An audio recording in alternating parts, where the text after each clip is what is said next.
से जितने भी लोग यहाँ पर में जुड़े हुए हैं वो इस सेशन को जहां भी शेयर कर सकते हैं अपने दोस्तों के साथ में, टेलीग्राम, फेसबुक, व्हाट्सएप, इंस्टाग्राम, सभी जगह पे जल्दी जल्दी से एक साथ शेयर कर दीजिए, तहलका मचा दीजिए सभी जगह पे। और जिन भी लोगों ने इस सेशन को लाइक कर दिया है फ्रेंड्स, उन सभी लोगों का बहुत बहुत धन्यवाद, क्योंकि ये बहुत ज्यादा मोटिवेट करता है हर सेशन के पहले एनर्जी जुटाने में। तो आप सभी लोगों का बहुत बहुत शुक्रिया। चलिए लाइक एंड शेयर डन। चलो thank you very much Sushma Kumari ji. Start करते हैं हम लोग। जी हम मॉडर्न मिडीवियल और सारे के सारे ही हम लोग करेंगे, और ये सीरीज आपकी लंबी है और काफी सारी चीजें मैं इसके अंदर मैं आप लोगों को करवाने वाला हूँ। ठीक है सपना जी। चलिए पहले क्वेश्चन की तरफ में आगे बढ़ते हैं फ्रेंड्स। पहला क्वेश्चन आप लोगों की स्क्रीन के ऊपर में ये रहा। देखिए बहुत ही ध्यान से समझना आप लोग। क्वेश्चन में क्या बोला है, कश्मीर का जो रीजन है, ठीक है, कश्मीर का जो इलाका है, वहां पर में आप लोगों को विंटर सीजन में, ठीक है, ठंड के मौसम में आप लोगों को बारिश देखने के लिए मिलती है। तो बताइए आप लोगों को जो वृष्टिपात देखने के लिए मिलता है कश्मीर के क्षेत्र में शीत ऋतु में, ठंड के मौसम में, वो किसके कारण होता है? ऑप्शन दिए south west monsoon, western disturbances, retreating monsoon, temperate cyclone. किसके कारण देखने के लिए मिलता है आप लोगों को? ध्यान से समझ लिया आप लोग। यहां पर में ध्यान से देखना आप लोग। ये जो क्वेश्चन है यहां पर मैं बोला है कश्मीर रीजन। कश्मीर कहां है आपको पता है फ्रेंड्स? हमारे भारत के ऊपर वाले साइड में, इधर में है कश्मीर। तो यहां आपको विंटर सीजन में जो बारिश देखने के लिए मिलती है वो देखने के लिए मिलती है वेस्टर्न डिस्टर्बेंसेस के कारण, पश्चिमी विक्षोभों के कारण। अब ये क्या बला है सर? पश्चिमी विक्षोभ मतलब ये क्या बला है? ठीक है, तो समझाता हूं, ध्यान से समझना आप लोग, आप लोगों को समझ में आएगा पूरा का पूरा। देखिए फ्रेंड्स एक्चुअल में होता क्या है, ये जो इलाका है आप लोगों का, ठीक है, भूमध्य सागर का जो इलाका है और कैस्पियन सी का जो इलाका है, वहां पर में एक हाई प्रेशर जोन क्रिएट होता है। इसके ऊपर में बारिश, यहाँ पर में जो पानी यहाँ पर में है वो भाप बनकर ऊपर की तरफ में उठता है और हाई प्रेशर जोन यहाँ पर में क्रिएट होता है। यहाँ पर में हाई प्रेशर जोन क्रिएट हुआ, उसके कंपैरिजन में यहाँ पर में लो प्रेशर होता है। यहाँ ज्यादा प्रेशर है, यहाँ पर में लो प्रेशर है। आपको पता है फ्रेंड्स कि हमेशा जो हवाएं है वो हाई प्रेशर से लो प्रेशर की तरफ में बहती है। ये कितने लोगों को पता है? कितने लोगों को पता है? हाथ ऊपर करके बताओ जल्दी जल्दी से, जितने लोगों को पता है कि हमेशा हाई प्रेशर से लो प्रेशर की तरफ में हवाएं बहती है। एक और चीज आपको याद रखना है, टेम्परेचर जो होता है वो भी हाई टेम्परेचर से लो टेम्परेचर की तरफ में जाता है। इतना पता है ना आपको, हाई से लो की तरफ में जाती है कोई भी चीज, ठीक है। तो हाई प्रेशर जोन यहाँ पर में भूमध्य रेखा, भूमध्य जो सागर है वहां पर में क्रिएट होता है। उसके कारण जो हवाएं है वो इधर में आती है। मैं आपको एक एनिमेशन के थ्रू भी दिखाना चाहूंगा। आई होप आप लोग इधर में इसको देख पाए फ्रेंड्स। एनिमेशन आई होप आप लोगों को दिखाई दे रहा होगा। ध्यान से देखने की कोशिश कीजिए इस एनिमेशन को। ये यहाँ पर मैं भूमध्य सागर के पास में आप लोगों को देखेगा कि यहाँ हवाएं जो है वो क्रिएट हो रही है, बादल क्रिएट हो रहे हैं और वो इधर भारत की तरफ में आ रहे हैं। यहाँ पर मैं आप देखिए इधर साइड में आ रहे हैं ये बादल। एक और इमेज है जो मैं आपको दिखाता हूँ। ये है मेडिटेरियन सी का इलाका, ये है कैस्पियन सी आप लोगों का। यहाँ पर में बादल क्रिएट हो रहे हैं और देखो यहाँ पर में हवा भारत की तरफ में आ रही है इधर साइड में। और ये ऊपर वाला जो इलाका है हमारा कश्मीर का, यहाँ पर में आप लोगों को ठंडी के मौसम में बारिश देखने के लिए मिलती है वेस्टर्न डिस्टर्बेंसेस के कारण, पश्चिमी विक्षोभ। तो ये याद रखना है आप लोगों ने कि कश्मीर, देखो बहुत इंपॉर्टेंट क्वेश्चन है, ध्यान से सुनो सभी लोग, क्योंकि इस पर मैं बेस्ड क्वेश्चन आप लोगों से एक और पूछूंगा अभी। ध्यान से देखना है आप लोगों ने। कश्मीर रीजन में, ठीक है, विंटर में जो बारिश आपको देखने के लिए मिलती है ठंड के मौसम में, वो किसके कारण होती है? पश्चिमी विक्षोभ या वेस्टर्न डिस्टर्बेंसेस के कारण होती है। सभी लोग लिख दो जल्दी से, जितने लोग देख रहे हैं सभी लोग जल्दी जल्दी से लिख देंगे एक बार कमेंट बॉक्स में, वेस्टर्न डिस्टर्बेंसेस के कारण होती है। लिख दो सभी लोग ताकि आप लोगों को याद हो जाए। और एक बार सभी लोग एक साथ लाइक का बटन भी दबा देंगे फ्रेंड। जितने भी लोग देख रहे हैं यहाँ पर मैं, सभी लोग लाइक कर देंगे ताकि ऐसे ही एनर्जी के साथ में मैं आप लोगों को और भी क्वेश्चंस करवा दूं। ठीक है, चलो नेक्स्ट क्वेश्चन है फ्रेंड्स, पारादीप पोर्ट आपको बताना है कि कौन से नदी के डेल्टा के ऊपर में लोकेटेड है पारादीप पोर्ट। अच्छा एक और चीज आप बता दो, ये स्टेट कौन सा है, स्टेट कौन से स्टेट में है ये भी बता देना आप लोग। पारादीप पोर्ट, देखो पारादीप पोर्ट या पारादीप जो पाराद्वीप है आप लोगों के, ये कौन से राज्य में है? और पाराद्वीप जो है आपका, वहीं पे एक पारादीप पोर्ट भी है, बंदरगाह है। कौन से नदी के कारण बना है और कौन से स्टेट में है, दोनों आप लोग बताएंगे। ये पारादीप पोर्ट जो है ये आप लोगों को मिलेगा फ्रेंड्स उड़ीसा के अंदर में। पहली बात तो ये याद रखना है आप लोगों ने, पहला पॉइंट। और दूसरा जो है फ्रेंड्स, ये महानदी के कारण बनता है। बहुत इंपॉर्टेंट क्वेश्चन आप लोगों का, ठीक है। पारादीप पोर्ट महानदी के मुहाने के ऊपर में बना हुआ है, ठीक है, ये याद रखेंगे आप लोग। ये यहाँ देख सकते हो, ये यहाँ से छत्तीसगढ़ से इस तरीके से निकलकर महानदी यहाँ पर में जाती है बंगाल की खाड़ी में, और इसी के मुहाने के ऊपर में, इसी के डेल्टा के ऊपर में आप लोगों को पारादीप पोर्ट मिलेगा, ठीक है। तो महानदी के मुहाने के ऊपर में पारादीप पोर्ट लोकेटेड है, उड़ीसा राज्य में है। ये भी आप लोगों से पूछा जा सकता है, तो दोनों ही पॉइंट आप लोग याद रखोगे, ठीक है। राज्य और नदी दोनों के दोनों। ये महानदी का उद्गम कहाँ से होता है पता है आप लोगों को? महानदी ओरिजिन कहाँ से होती है? सब लोगों को लगता है उड़ीसा में है, तो उड़ीसा में ही ओरिजिन होती होंगी। याद रखना आप लोग, छत्तीसगढ़ में इसका ओरिजिन है, छत्तीसगढ़ के अंदर में, छत्तीसगढ़ में रायपुर के पास में, ठीक है, ये नदी निकलती है।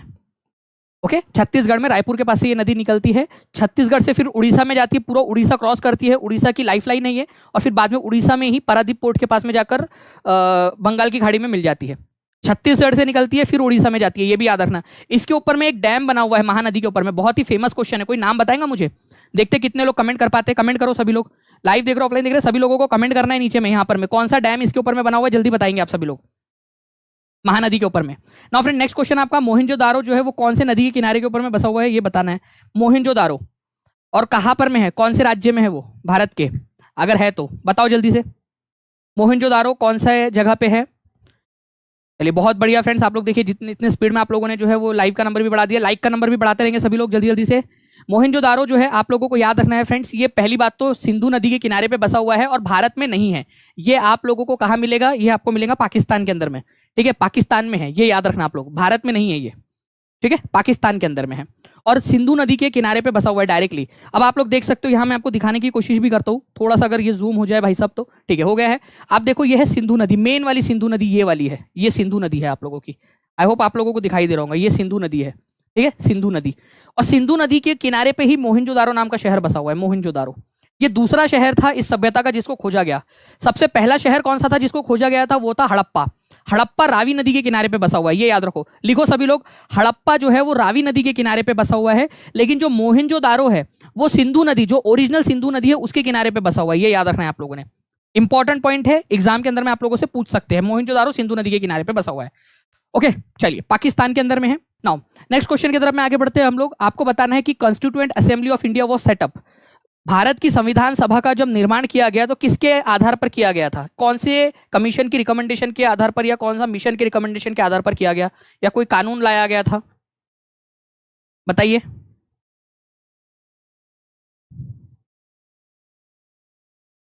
बिहार के लिए आने वाला है, एक बार आप कॉल करके वहां पर मैं अपना रजिस्ट्रेशन करवा देना, जैसे आएगा आपके लिए आपको इन्फॉर्म कर देंगे वो, ठीक है। देखिए अगर मैं बात करूं फ्रेंड, भारत की संविधान सभा, भारत की संविधान सभा का जो निर्माण है ये याद रखना है आप लोगों ने, ये किया गया था फ्रेंड दिसंबर 1946 के अंदर में, दिसंबर 1946 में इसका निर्माण हुआ था और इसको रिकमेंड किया गया था under the recommendation of cabinet mission. Cabinet mission जब भारत में आया था, ठीक है, कैबिनेट मिशन भारत के अंदर में आया था, उसने इसकी सिफारिश की थी कि भारत में संविधान सभा बना दी जाए।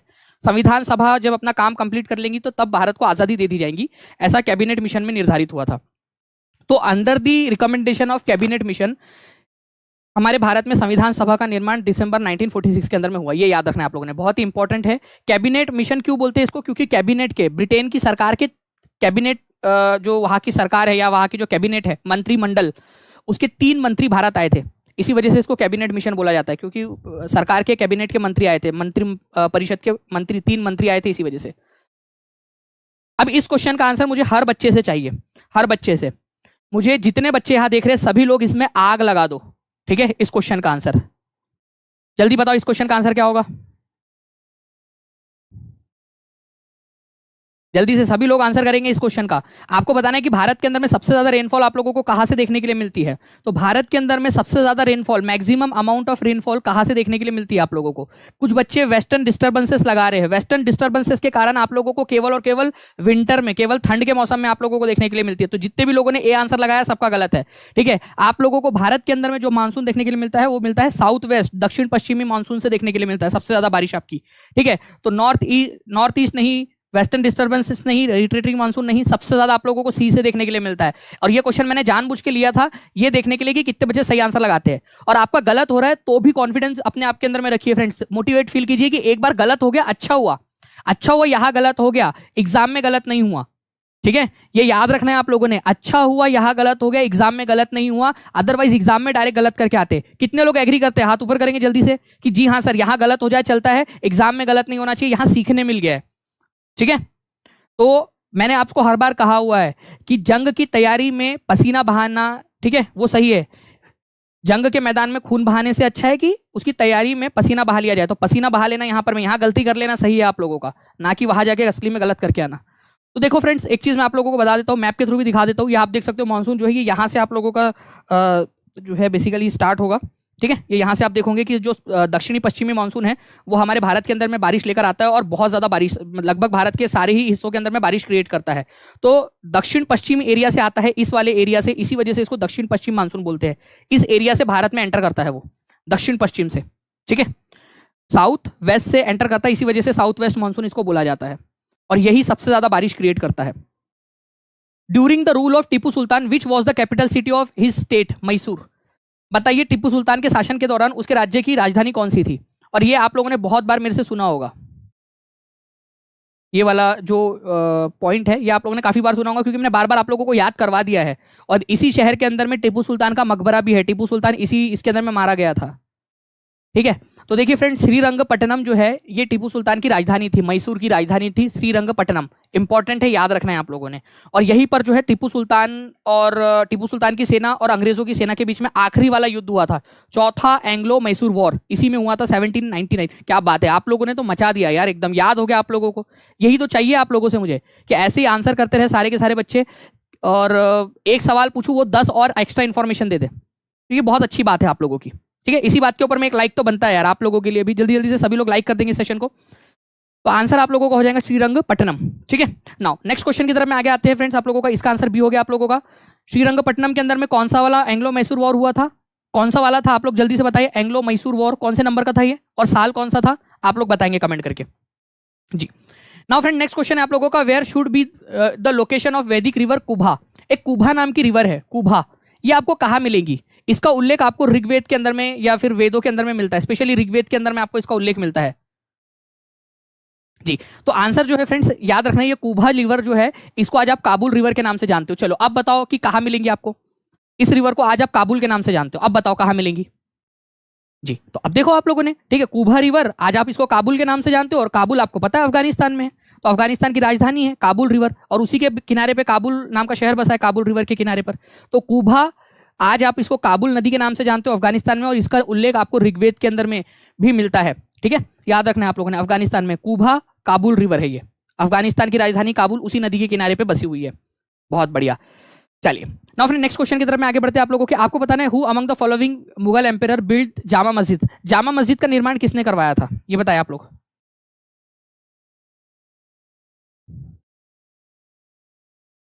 जामा मस्जिद जो है इसका निर्माण किसने करवाया था?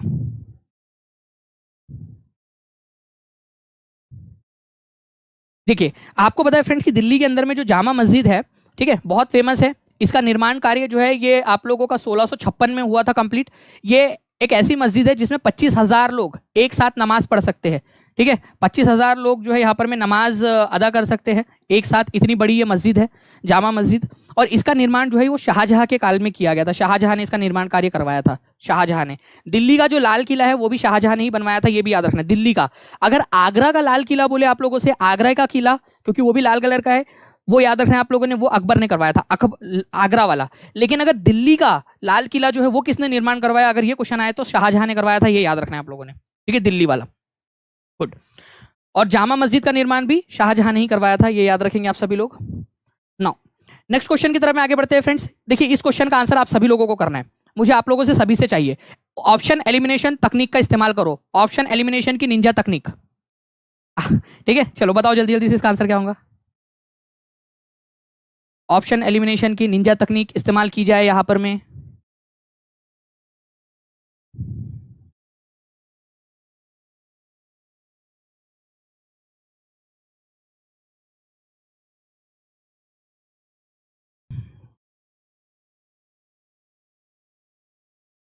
बहुत बढ़िया, आप लोगों के आंसर आ गए हैं। देखिए अगर हम लोग थोड़ा सा ऑप्शन एलिमिनेशन करें, और जो बच्चे कंटिन्यूसली स्टार्टिंग से लेक्चर देख रहे हैं वो लोग इसका आंसर तो ये बहुत आसानी से कर लेंगे। कुबा मतलब काबुल, ठीक है, तो एक ही जोड़ी जो है वो 2 के साथ लगने वाली है, और इस क्वेश्चन की तो लग गई। ठीक है, हो गया खत्म। मतलब मुझे लगा था यार कम से कम 2 ऑप्शन तो भी हमें एलिमिनेट करने पड़ेंगे, 2 पॉइंट लगाने पड़ेंगे, तो क्वेश्चन शुरू होते से खत्म हो गया। शर्म नहीं आई तुझे बेटा, इतना आसान होते हुए एग्जाम में पूछा गया है तू? हाँ, कुछ तो कर लेता यार, कुछ ऐसा मतलब ऐसा 2-2 बना लेते, कुछ ऐसा कुभा का मतलब 2 यहाँ डाल देना था। चल कोई बात, एक और करके देखते हैं अपन लोग आगे में। ठीक है, पारुष्णी नदी, पारुष्णी नदी आप लोगों को पता होना चाहिए फ्रेंड्स कि 10 राजन युद्ध हुआ था उसके अंदर में। ठीक है, 10 राजन युद्ध कौन से नदी के किनारे पे हुआ था? पारुष्णी नदी के किनारे पे हुआ था। और पारुष्णी नदी किसको बोलते हो आप लोग? आज जो है रावी नदी को बोलते हैं पारुष्णी। तो ये अपने आप में 1 नंबर का क्वेश्चन तो ये भी बन सकता है, 1 नंबर तो यहाँ भी मिल सकता है आप लोगों को। रावी नदी, पारुष्णी नदी, तो 3 की जो बी की जो जोड़ी है आप लोगों की वो लगने वाली थी 3 के साथ में। ठीक है, तो यहां से ये एलिमिनेट हो गया, ये एलिमिनेट हो गया। देखो 2 ही ऑप्शन बच, अरे क्या बनाया यार क्वेश्चन, क्या एग्जामिनर बनेगा रे तू। ठीक है, वो वैसे भी एलिमिनेट हो गया। शतुद्री नदी और सदानीरा नदी, इसकी भी बात कर लेते हैं हम लोग। तो अगर हम लोग बात करेंगे फ्रेंड्स सदा नीरा, तो गंडक नदी जो है आप लोगों की, जो गंगा की सहायक नदी है गंडक नदी, ठीक है, इसको सदा नीरा कहा गया है, सदा नीरा, ठीक है, सदा नीरा गंडक नदी, क्योंकि ये 12 मासी नदी है, ठीक है, सदा कंटिन्यूसली बहती रहती थी, तो सदा नीरा इसको कहा गया है, गंडक नदी, ठीक है, सदा नीरा इसको बोलते थे। और शुतुद्री जो है फ्रेंड्स सतलज नदी का नाम है, शुतुद्री, एस से एस, ये याद रखें आप लोग, शुतुद्री सतलज, शुतुद्री सतलज, ये आप लोगों को कभी भी कहीं पे भी एग्जाम में पूछा जा सकता है, प्लीज इसको याद रखना है सभी लोगों ने। ये याद हो गया सभी को, ये हो गया यहाँ पर में, चलिए गुड।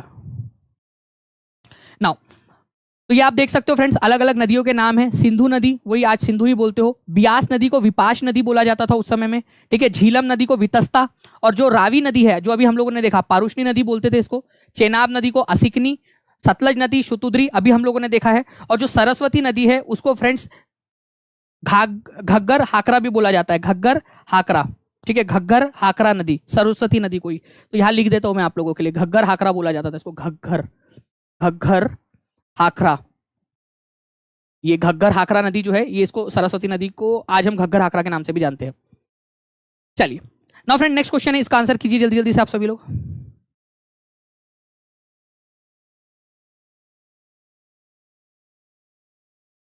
बताओ जल्दी जल्दी से। एनी बेसेंट एक प्रमुख थियोसॉफिसिस्ट, ठीक है, थियोसॉफिसिस्ट थी, समाज सुधारक थी, राजनीतिक नेता, महिला अधिकार कार्यकर्ता थी, लेखिका थी, वक्ता थी, उनके बारे में कौन से वाले पॉइंट यहाँ पर में सही है ये बताना है आप लोगों ने, और ये इंपॉर्टेंट है आप लोगों का, ठीक है, एग्जाम के अंदर में आप लोगों से पूछा जाता है।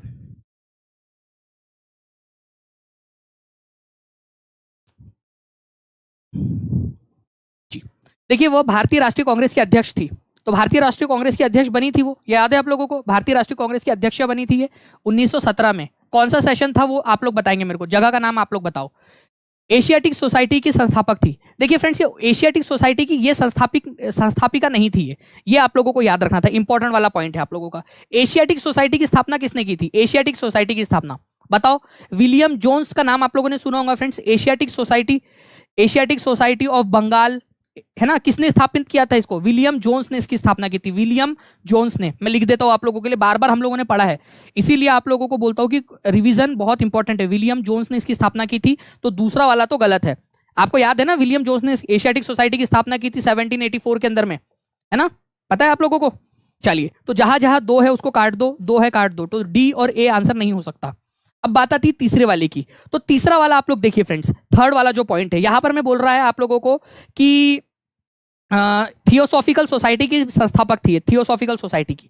देखिए, थियोसॉफिकल सोसाइटी की अध्यक्षा बनी थी एक बार, ठीक है, इसकी अध्यक्ष बनी थी, बट वो संस्थापिका नहीं थी, ठीक है। संस्थापक कौन थे, मैडम ब्लावत्स्की, मैडम ब्लावत्स्की का नाम आप लोगों ने सुना होगा फ्रेंड्स, मैडम ब्लावत्स्की, ये इसकी संस्थापिका थी, ठीक है, मैडम ब्लावत्स्की, मैडम, मैडम भी लगाना, ठीक है, मैडम ब्लावत्स्की, ठीक है। और कर्नल, ठीक है,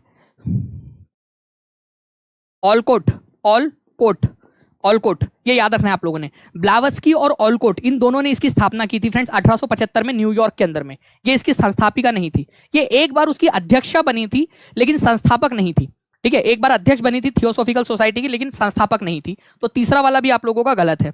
तो तीसरा, जहां जहां 3 दिया वो भी आंसर एलिमिनेट हो जाएगा आप लोगों का, तो आंसर बचेगा आप लोगों का ऑप्शन नंबर 1 ओनली। हो सकता है ये क्वेश्चन टेस्ट में आ जाए आप लोगों के लिए, हो सकता है टेस्ट में आ जाए, तो तैयार रहना आप लोगों ने। अब मेरे साथ में सभी लोग रिवाइज करेंगे, ठीक है, करेंगे मेरे साथ में रिवाइज सभी लोग, ठीक है। चलिए, अब मैं आप लोगों को फिर से करवाता हूं ये क्वेश्चन। भाई मिट जा, ऐसा लगता है ना कि जादू हो रहा है करके, ऐसा लगता है मुझे कि क्या हो रहा है, डिंग डिंग डिंग डिंग। जूनियर जी, शक्तिमान और क्या क्या देखते थे ना अपन लोग पहले, एक वो आती थी पेंसिल वाला, शकलाका बूम बूम, उसमें भी ऐसे होता था, जो बना रहे वो बन जा रहा है, यहाँ पर मैं देखो ऐसे मिटा रहे तो मिट जा रहा है, मजा आती है। चलिए देखिए फ्रेंड्स, भारतीय राष्ट्रीय कांग्रेस की अध्यक्ष बनी थी, बिल्कुल सही बात है, एक समय में अध्यक्ष थी इसकी 1917 में कलकत्ता में, ठीक है, कलकत्ता सेशन के अंदर में बनी थी। एशियाटिक सोसाइटी की संस्थापक नहीं है ये, एशियाटिक सोसाइटी के संस्थापक 1784 के अंदर में विलियम जोन्स थे, विलियम जोन्स, ये आपको याद रखना है। तो बी 2 गलत हो गया, तो ये और ये काट दिया हम लोगों ने, ठीक है। थियोसॉफिकल सोसाइटी के संस्थापिका भी नहीं थी ये, क्योंकि थियोसॉफिकल सोसाइटी की स्थापना 1875 में हुई थी न्यूयॉर्क में, न्यूयॉर्क में, यूएसए के अंदर में, ठीक है। ब्लावत्स्की, ब्लावत्स्की, ब्लावत्स्की और ऑलकोट, ठीक है, ऑलकोट, कोलोनल ऑलकोट, इन्होंने की थी। ब्लावत्स्की और ओलकोट ने की थी इसकी स्थापना न्यूयॉर्क में। ये याद रखेंगे आप सभी लोग, 1875 में। तो तीसरा वाला भी गलत है, जहां 3 है उसको भी काट दो, ये भी एक eliminate eliminate eliminate. Answer is option number c. Simple सी बात है ना। चलो नेक्स्ट क्वेश्चन की तरफ में आगे बढ़ते हैं। सभी लोग जल्दी जल्दी से लाइक कर देंगे फ्रेंड्स, जितने भी लोग यहाँ पर में देख रहे हैं। The ocean with the largest surface area is, सबसे ज्यादा सरफेस एरिया कौन से वाले ओशियन का है? सबसे बड़ा जूनियर जी, हाँ यार जूनियर जी, बिल्कुल सही बात है। जीम जैम जू क्या था वो? तो पैसिफिक ओशियन जो है फ्रेंड्स, आपको याद रखना सबसे बड़ा ओशियन है और सबसे बड़ा एरिया, सरफेस एरिया उसी का होगा जो सबसे बड़ा ओशियन है।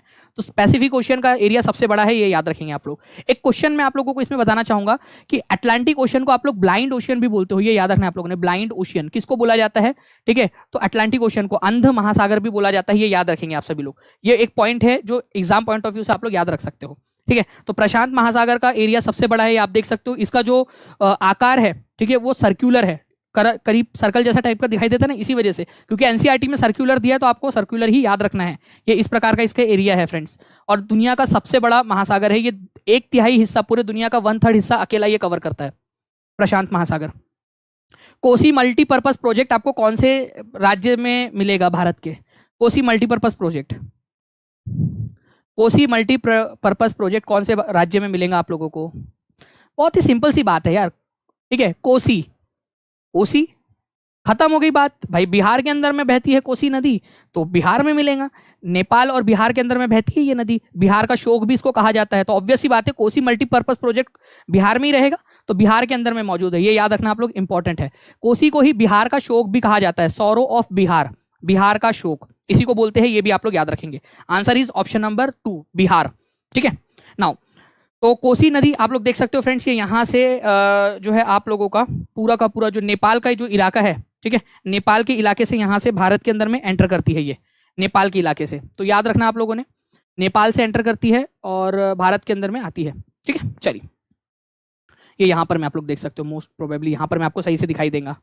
ये यहाँ पर मैं आप लोग देखिए, ठीक है, इसको अगर हम लोग इस इलाके को ऐसा बड़ा कर दे यहाँ पर में, तो ये आप देख सकते हो बिहार के अंदर में। ठीक है, नेक्स्ट, कोयना, तुंगभद्रा और भीमा, ये कौन से नदी की सहायक नदियां है?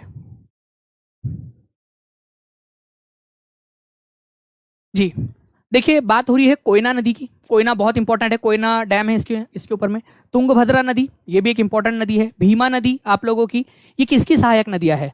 तो ये जो है फ्रेंड्स, ये कृष्णा नदी की सहायक नदियां है। कृष्णा दक्षिण भारत की, ठीक है, साउथ इंडिया की सेकंड लार्जेस्ट रिवर है, सेकंड लार्जेस्ट साउथ इंडिया की, ये याद रखना। पेनिनसुलर इंडिया की दूसरी सबसे बड़ी नदी अगर कौन सी है ये पूछा जाए तो कृष्णा रिवर। चलिए, तो कोयना, तुंगभद्रा, भीमा, ये याद रखना कृष्णा नदी की सहायक नदियां है। मैं आपको दिखा भी दूं फ्रेंड्स, ये आप देख सकते हो कृष्णा नदी, ये है भीमा नदी। भीमा नदी जो है ये कृष्णा के अंदर में आकर मिल जाती है। ये कोयना नदी है, ये कोयना नदी आप लोग देख पा रहे हो, कोयना नदी छोटी सी नदी है। ठीक है, उसके बाद में यहाँ पर मैं आप लोगों को तुंग और भद्रा से मिलकर तुंगभद्रा नदी दिखेंगी यहाँ पर में। इसके अलावा और नदियां हैं इसके अंदर में जो आकर मिलती है कृष्णा नदी में, उसमें से एक है मूसी नदी। मूसी नदी का नाम आप लोगों में से कितने लोगों ने सुना है? कौन सा शहर उसके ऊपर में बसा हुआ है, उसके किनारे पे बसा हुआ है मूसी नदी के ऊपर में? तो मूसी नदी के ऊपर में हैदराबाद शहर बसा हुआ है, ये याद रखना आप लोगों ने। ठीक है, मैं आप लोगों को इंपॉर्टेंट वाली नदियां दिखा देता हूँ। कोयना नदी है आप लोगों की, तुंगभद्रा है, भीमा है, इसी के अलावा मूसी भी है जो जिसके किनारे पे हैदराबाद बसा हुआ है, ये याद रखेंगे आप लोग। ठीक है, मालप्रभा और घटप्रभा, ठीक है, मालप्रभा और घटप्रभा, ये दोनों भी इसी की सहायक नदी है, मालप्रभा और घटप्रभा। ठीक है, तो ये देख रहे हो आप लोग, ये है मालप्रभा नदी और ये है घटप्रभा नदी। तो घटप्रभा और मालप्रभा ये दोनों के दोनों कृष्णा नदी की सहायक नदियां है। ठीक है, मालप्रभा घटप्रभा लिख दो आप लोग, चाहे तो आप लोगों को याद हो जाएगा। मालप्रभा और घटप्रभा कृष्णा नदी की सहायक नदियां हैं। ठीक है, बाकी ये दूध गंगा और पंचगंगा आपको इतना याद रखने की जरूरत नहीं है अभी फिलहाल में, मैं धीरे धीरे क्वेश्चंस के थ्रू आप लोगों को याद करवा दूंगा।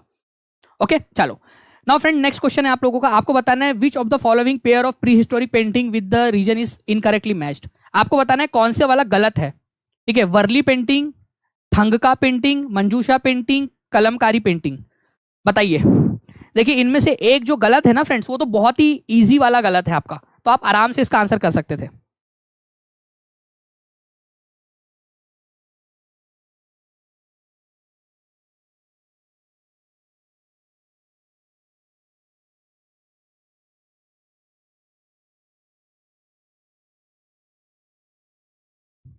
बहुत बढ़िया। देखिए फ्रेंड्स, अगर मैं वर्ली पेंटिंग की बात करूं आप लोगों से, तो ये तो महाराष्ट्र की पेंटिंग है, आपको पता ही होना चाहिए, महाराष्ट्र के अंदर में है। और महाराष्ट्र के अंदर में कम्युनिटी भी है जो इस पेंटिंग को बनाती है ना, पूरी की पूरी कम्युनिटी है, वर्ली कम्युनिटी। वर्ली नाम की एक जगह भी है महाराष्ट्र के अंदर में। थंगका पेंटिंग जो है आप लोगों की, ये पहाड़ी जो क्षेत्र है, ठीक है, जो आप लोगों का हिली एरिया है, पहाड़ी क्षेत्र, वहां पर में आप लोगों को देखने के लिए मिलेंगी। ठीक है, पहाड़ी क्षेत्रों के अंदर में आप लोगों को देखने के लिए मिलती है थंगका पेंटिंग। तो सिक्किम भी पहाड़ी एरिया है, वहां पर में आपको देखने के लिए मिलती है। मंजूषा बहुत इंपॉर्टेंट है, इसको इंपॉर्टेंट मार्क करना आप लोग। मंजूषा पेंटिंग बिहार की है। लेकिन जो कलमकारी पेंटिंग है आप लोगों की, ठीक है, कलमकारी, कलमकारी पेंटिंग ये केरल की नहीं है, ये कहाँ की है, ये आंध्र प्रदेश की है। आंध्र प्रदेश और तेलंगाना के अंदर में ये परफॉर्म होती है, तेलंगाना में, ठीक है, आंध्र प्रदेश और तेलंगाना में कलमकारी पेंटिंग स्पेशली आंध्र प्रदेश के अंदर में होती है। अगर आंध्र प्रदेश और तेलंगाना दोनों एक साथ आ भी गए तो पहला प्रेफरेंस आपको आंध्र प्रदेश को देना है। तो कलमकारी पेंटिंग जो है आंध्र प्रदेश और तेलंगाना के भी कुछ हिस्सों में होती है, इसी वजह से मैंने आप लोगों को बता दिया, ताकि अगर आंध्र प्रदेश ना हो तो आप तेलंगाना लगा सके, अगर तेलंगाना ना हो तो आंध्र प्रदेश लगा सके। अगर दोनों आ जाए तो पहला प्रेफरेंस आंध्र प्रदेश को देना आप लोगों ने। ठीक है, चलो, तो कलमकारी पेंटिंग केरल की नहीं है, आंध्र प्रदेश की है। तो आंसर आप लोगों से गलत वाला पूछा था, इनकरेक्ट वाला, तो सी या जो आपका 4 है, डी है, जो आप लोगों का आंसर वो हो जाएगा। सिंपल सी बात है। ठीक है, कितने लोगों का सही हुआ था आप लोग बता देंगे जल्दी जल्दी से, जल्दी जल्दी से यहाँ पर मैं हाथ ऊपर करके बता दीजिए जल्दी लोग, सभी लोग। नाउ फ्रेंड्स, आपको बताना है कि ताप्ती रिवर के बारे में इनमें से कौन सी वाली बात सही है। ताप्ती रिवर के बारे में, तो the river flows through Madhya Pradesh, Maharashtra and Tamil Nadu. ये रिवर जो है मध्य प्रदेश, महाराष्ट्र, तमिलनाडु में से बहती है। The river originates from Multai in Betul district of Madhya Pradesh. ये किसने बनाया था ये क्वेश्चन, कौन एग्जामिनर था जिसने ये सेट किया ये क्वेश्चन। ठीक है भाई, क्या है ये, मध्य प्रदेश, महाराष्ट्र और तमिलनाडु। अरे भाई, कम से कम बच्चों को थोड़ा कंफ्यूज करने के लिए आंध्र प्रदेश बोल देता, ठीक है, आंध्र प्रदेश बोल देता, तमिलनाडु डायरेक्टली इतना कंफ्यूज करो कुछ तो भी बच्चों को यार, तमिलनाडु क्यों बोला गया। ठीक है, तो ये तो बिल्कुल ही गलत है, तमिलनाडु वाला, तमिलनाडु से मध्य प्रदेश, महाराष्ट्र और तमिलनाडु एकदम नीचे नीचे नीचे। ठीक है, तो पहला वाला गलत हो गया। The river originates from Multai. Multai Madhya Pradesh के अंदर में एक जगह है फ्रेंड्स, मुल्ताई नाम की, वहां से ये नदी निकलती है और अरब सागर के अंदर में जाकर मिल जाती है। तो मध्य प्रदेश के बैतूल डिस्ट्रिक्ट में ये निकलती है, मुल्ताई नाम की जगह से। तो आंसर इज आपका ऑप्शन नंबर 2 ओनली, केवल सेकंड वाला सही है। ठीक है, ये जो बोथ लगा रहे हैं जो लोग, वो क्यों लगा रहे हैं बोथ अभी भी। ठीक है, ओनली 2 इज करेक्ट आंसर। आपको याद रखना है फ्रेंड्स कि मध्य प्रदेश में मुल्ताई नाम की जगह, वहां से ये निकलती है। ठीक है, चलो, और पश्चिम की ओर बहने वाली नदी है, पश्चिम की ओर नर्मदा, ताप्ती, ये दोनों के दोनों नदियां जो है पश्चिम की तरफ में बहने वाली नदियां है। दोनों का उद्गम मध्य प्रदेश में से होता है, नर्मदा का भी और ताप्ती का भी, या तापी भी बोलते हैं इसको। नाउ फ्रेंड, नेक्स्ट क्वेश्चन से पहले मैं आपको एक बार बता दूं कि तापी रिवर जो है आप लोगों की, ये क्या होती है, मध्य प्रदेश, महाराष्ट्र और गुजरात में से बहती है, ना कि तमिलनाडु में से। ठीक है, ये याद रखना है आप लोगों ने। मध्य प्रदेश के अंदर में मुल्ताई नाम की जो जगह है, बैतूल डिस्ट्रिक्ट में, वहां पर में इसका उद्गम होता है। और एक डैम इसके ऊपर में बनाया गया है, उकाई डैम। ये कौन से राज्य में है, स्टेट का नाम बताओ, स्टेट और रिवर आप लोग बताएंगे, जल्दी से लिखो, दोनों में से एक तो भी आंसर करो कम से कम, आप लोग बताओ जल्दी से। उकाई डैम बहुत ही इंपॉर्टेंट डैम है, ये भी पूछते एग्जाम के अंदर में। उकाई डैम बताओ जल्दी जल्दी से। ये गुजरात में है, ठीक है, और तापी रवि की नदी के ऊपर में ही, तापी या ताप्ती जो भी आप लोग इसको बोलना चाहो, इसको तापी भी बोलते हो आप लोग, इसी के ऊपर में बना हुआ है। ठीक है, अच्छा, तापी नदी के ऊपर में बसा हुआ एक बहुत ही इंपॉर्टेंट वाला शहर है गुजरात का। गुजरात का एक बहुत ही इंपॉर्टेंट वाला शहर है जो तापी नदी के ऊपर में बना हुआ है, वो है सूरत। ये याद रखना है आप लोगों ने। ठीक है, सूरत, सूरत नाम का शहर इसी नदी के किनारे पे बसा हुआ है, सूरत। ठीक है, ये याद रखना है आप लोगों ने, इंपॉर्टेंट वाला पॉइंट एग्जाम के अंदर में पूछ सकते हैं। ठीक है, गुड, बहुत बढ़िया। नाउ नेक्स्ट क्वेश्चन की तरफ में आगे बढ़ते हैं फ्रेंड, जल्दी जल्दी से लाइक एंड शेयर करते रहेंगे सभी लोग, जितने भी लोग देख रहे हैं। आपको बताना है बाबर ने भारत में मुगल शासन की स्थापना किस वर्ष की थी। कौन सा वाला साल था जब बाबर ने मुगल शासन की स्थापना की थी भारत के अंदर में।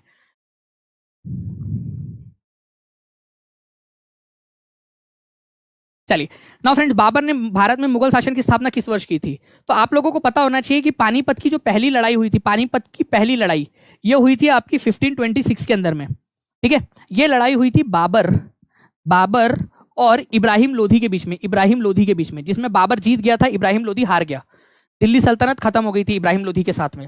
तो 1526 में ही पानीपत की पहली लड़ाई के बाद में बाबर जो था उसने भारत में मुगल शासन की स्थापना की थी, ये याद रखेंगे आप सभी लोग, 1526 के अंदर में। ठीक है, तो आंसर इज ऑप्शन नंबर 4। तो बाबर ने 1526 में पानीपत के युद्ध के बाद में जो है मुगल साम्राज्य की स्थापना की थी। बाद में बाबर ने कई सारे युद्ध भी लड़े भारत के अंदर में, जैसे कि खानवा का युद्ध, ये याद रखना है आप लोगों ने फ्रेंड्स। खानवा का युद्ध 1527 में हुआ था, खानवा, ये कहाँ पर में है? राजस्थान में है, ये खांडवा नाम की जगह, भरतपुर में, खांडवा राजस्थान में। ओके, बाबर और राणा सांगा के बीच में हुई थी ये लड़ाई, जिसमें राणा सांगा हार गए थे और बाबर जीत गया था। ठीक है, खांडवा की लड़ाई। इसी में बाबर ने, खांडवा के युद्ध में ही बाबर ने गाजी की उपाधि धारण की थी। गाजी मतलब लड़ाकू, लड़ने वाला। ठीक है, और जिहाद का नारा दिया था, धर्म का युद्ध है ऐसा बोला था। धर्म का युद्ध था नहीं वो। ठीक है, ये तो अपने सैनिकों को उकसाने के लिए, आज भी हमारे राजनेता धर्म का इस्तेमाल करते हैं। हम सब लोगों को लड़ाते हैं और बढ़िया से राज करते हैं, और ये हर लोग करता है, हर राजनेता करता है। तो ऐसा लड़ने का नहीं देखा है आप लोगों ने? पुरानी निंजा टेक्निक है ये इन लोगों की, धर्म के नाम पे लड़ाओ और देखो लोग चार्जअप भी हो जाते हैं। धर्म का बोला उसने कि धर्म की लड़ाई है, सब लोग चार्जअप हो गए मुगल वाले और लड़ने के लिए तैयार हो गए मुगल के सैनिक लोग। ठीक है, तो जिहाद का नारा दिया था और गाजी की उपाधि धारण की थी जीतने के बाद में। ठीक है, चंदेरी की लड़ाई जो है फ्रेंड्स, ये याद रखना है, मेदिनी राय करके एक राजपूत राजा थे, मेदिनी राय। ठीक है, नर्मदा के पास में हुई थी ये चंदेरी की लड़ाई 1528 में। और घाघरा की जो लड़ाई है फ्रेंड्स, ये बिहार के अंदर में हुई थी, बाबर और महमूद लोधी के बीच में 1529 में। ओके, ये याद रखना है आप लोगों ने, इंपॉर्टेंट है, एग्जाम में ये पूछ सकते हैं आप लोगों से। Now, in which year Akbar ended the jizya tax for the first time? Akbar ने जो है फ्रेंड जजिया टैक्स खत्म कर दिया था, ये बताना है आप लोगों ने। अकबर ने जजिया टैक्स कौन से साल में खत्म किया था, बताओ।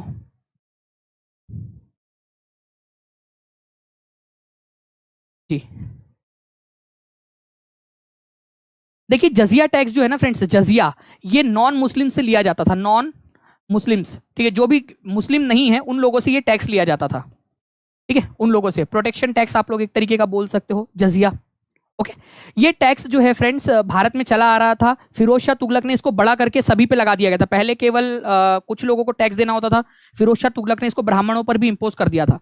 लेकिन जब अकबर आया और अकबर को पता चला कि भाई यार ये तो बहुत गलत है, तो 1564 में, 1564 के अंदर में इन्होंने क्या किया था, जजिया टैक्स को हटा दिया था। ये याद रखना है आप लोगों ने, बाद में लगा दिया था एक बार फिर से, लेकिन फाइनली उन्होंने जो है बाद में उसको पूरी तरह से भी हटा दिया था।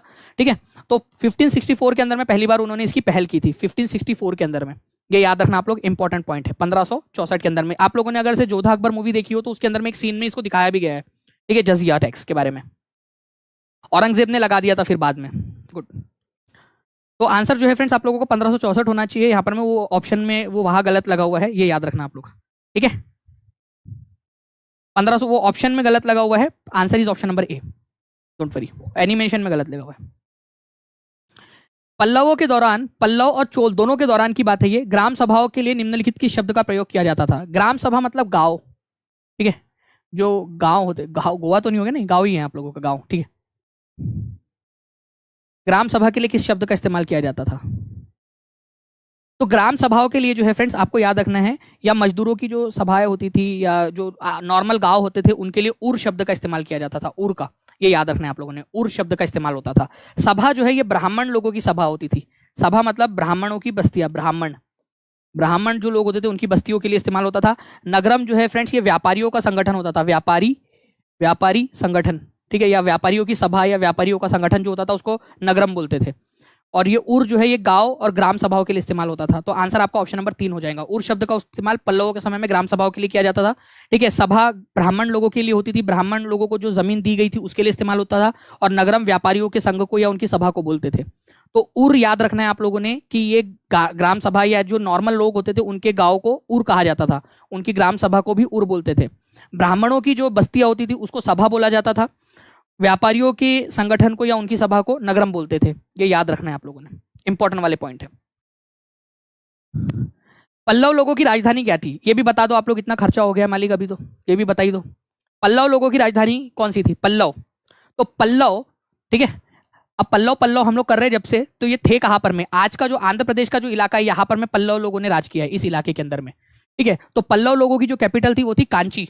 ठीक है, कांची या कांचीपुरम जिसको आप लोग बोलते हो, कांची या कांचीपुरम जो है वो पल्लव लोगों की राजधानी है। यहाँ पर मैं पता है ना आप लोगों को, कैलाश नाथ टेम्पल है, बहुत ही सुंदर सा टेम्पल है, शिव जी को समर्पित। जो नरसिंह वर्मन 2 नाम के राजा थे उन्होंने बनाया था कांचीपुरम के अंदर में कैलाश नाथ टेम्पल। तो 4 इज द आंसर। याद रखना आप लोगों ने, ये कांची नाम की जगह है। कहा गया भाई, ये देखो, ये यहाँ पर में कांची नाम की जगह, यहाँ पर में पल्लव लोग राज किया करते थे। ठीक है, पल्लव लोग, और ये कांची उनकी राजधानी थी। सरोजनी नायडू 1925 में ब्लैंक सत्र में भारतीय राष्ट्रीय कांग्रेस की अध्यक्ष बनी थी। सरोजनी नायडू जी, जी देखिए, अगर हम लोग बात करेंगे फ्रेंड्स सरोजिनी नायडू की, तो 1925 के अंदर में, ठीक है, ये याद रखना है, सरोजिनी नायडू भारतीय राष्ट्रीय कांग्रेस की अध्यक्षा बनी थी। ये भारतीय राष्ट्रीय कांग्रेस की अध्यक्षा बनने वाली दूसरी महिला थी, लेकिन पहली भारतीय महिला, दूसरी महिला, बट भारत की महिला की अगर बात की जाए तो दूसरे नंबर पे थी ये। और ये सेशन था कानपुर के अंदर में, कानपुर में, ये याद रखना है आप लोगों ने। जो पहली महिला थी वो थी any Besant. Any Besant, any Besant पहली महिला थी जो 1917 में बनी थी कलकत्ता में।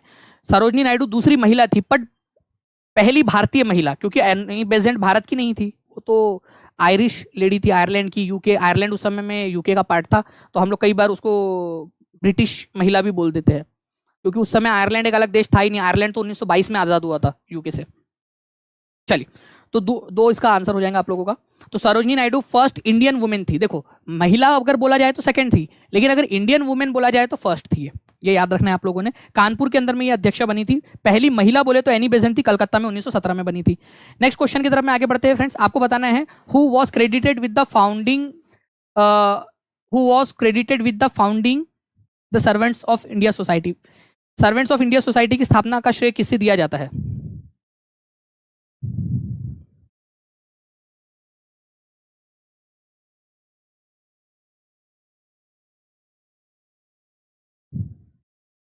ठीक है, सर्वेंट्स ऑफ इंडिया सोसाइटी की स्थापना का श्रेय किसे दिया जाता है? गोपाल कृष्ण गोखले, लाला लाजपत राय, CR दास, ठीक है, या फिर राजा राम मोहन रॉय? जल्दी बताएंगे आप लोग। तो देखो, सर्वेंट्स ऑफ इंडिया सोसाइटी की जो स्थापना है ये हुई थी 1905 में। ये एक इंपॉर्टेंट पॉइंट है आप लोगों का, ये एग्जाम में पूछते हैं। कब हुई थी सर्वेंट्स ऑफ इंडिया सोसाइटी की स्थापना? लिखो सभी लोग, 1905 लिखना है आप लोगों ने। कब हुई थी? 1905 में। और गोपाल कृष्ण गोखले ने इसकी स्थापना की थी। गोपाल कृष्ण गोखले 1905 में इंडियन नेशनल कांग्रेस के अध्यक्ष भी बने थे, 1905 के अंदर में, बनारस सेशन में। ये भी आप लोग याद रख सकते हो, 1905 में ये इसके अध्यक्ष भी बने थे।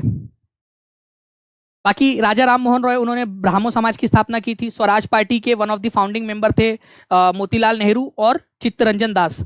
ओके, दक्कन एजुकेशन सोसाइटी के फाउंडर कौन थे? दक्कन एजुकेशन सोसाइटी, ये भी एक इंपॉर्टेंट क्वेश्चन बनता है आपका। तो बाल गंगाधर तिलक जो है फ्रेंड्स, ये दक्कन एजुकेशन सोसाइटी के वन ऑफ द फाउंडर थे।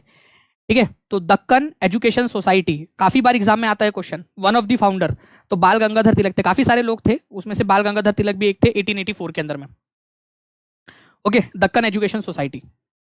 नेक्स्ट क्वेश्चन आप लोगों का, विच of the following latitudes passes through India? इनमें से कौन सा वाला लैटिट्यूड है जो भारत से पास होता है? बताइए जल्दी जल्दी से।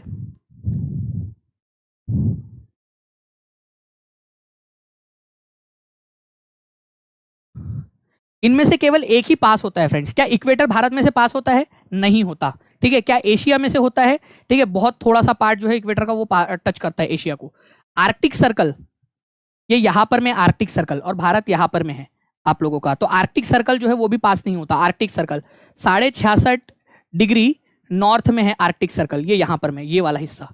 ठीक है, चलो, tropic of Capricorn, tropic of Capricorn यहां पर में आपका, ट्रॉपिक ऑफ कैप्रिकॉन, ठीक है, वो भी नहीं होता, 23.5 डिग्री साउथ में। ठीक है, 23.5 डिग्री साउथ के अंदर में है। ओके, उसके बाद में अगर हम लोग बात करेंगे फ्रेंड ट्रॉपिक ऑफ कैंसर की, तो ट्रॉपिक ऑफ कैंसर यहां से जाती है आप लोगों की, कलर चेंज कर लेते हैं अपन। ठीक है, यहां से जाती है ट्रॉपिक ऑफ कैंसर, कर्क रेखा आप लोगों की। तो कर्क रेखा 23.5 डिग्री, ठीक है, 23.5 डिग्री नॉर्थ बिल्कुल जाती है, और ये है 23.5 डिग्री साउथ। ठीक है, कैप्रिकॉन वो नहीं जाती।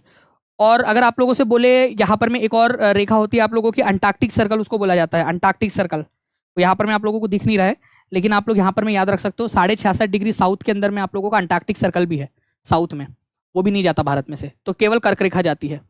ठीक है, और कौन कितने राज्यों में से जाती है कर्क रेखा? भारत के 8 राज्यों में से जाती है, ये याद रखना है आप लोगों ने।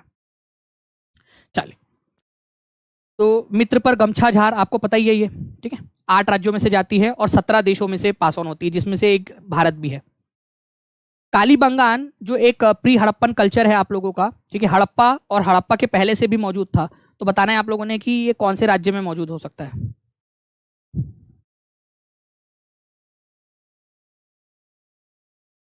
बताओ जल्दी जल्दी से, इसका आंसर क्या होगा? कालीबंगा नाम की एक जो जगह है, कालीबंगा जो है फ्रेंड्स, इसके बारे में बहुत ही इंपॉर्टेंट वाली चीज़ें है जो मैं आपको बता देता हूँ। ये आप लोगों को मिलेगा फ्रेंड्स राजस्थान के अंदर में। ठीक है, राजस्थान के अंदर में कालीबंगा जो है, इसका शाब्दिक अर्थ ब्लैक बैंगल्स होता है, काली चूड़िया। तो ये भी आप लोग याद रख सकते हो। ठीक है, काली जो चूड़िया होती है, ठीक है, चूड़ियाँ जो है आप लोगों की, वो इसका मतलब होता है। और यहाँ पर मैं आप लोगों को जूते हुए खेत के सबूत मिले हैं, ठीक है, जूते हुए खेत के सबूत मिले आप लोगों को, जूते हुए खेत के सबूत आप लोगों को मिले हैं। तो जूते हुए खेत के सबूत कहाँ पर में मिले आप लोगों को, तो ये याद रखना है आप लोगों ने, यहीं पे मिले हैं जूते हुए खेत के सबूत आपको, राजस्थान के अंदर में कालीबंगान में। तो ये बहुत ही इंपॉर्टेंट वाला क्वेश्चन है कि जूते हुए खेत के सबूत कहाँ मिले, तो राजस्थान कालीबंगा के अंदर में मिले, जहां पर में खेती होती थी, इसके पक्के सबूत है हमारे पास।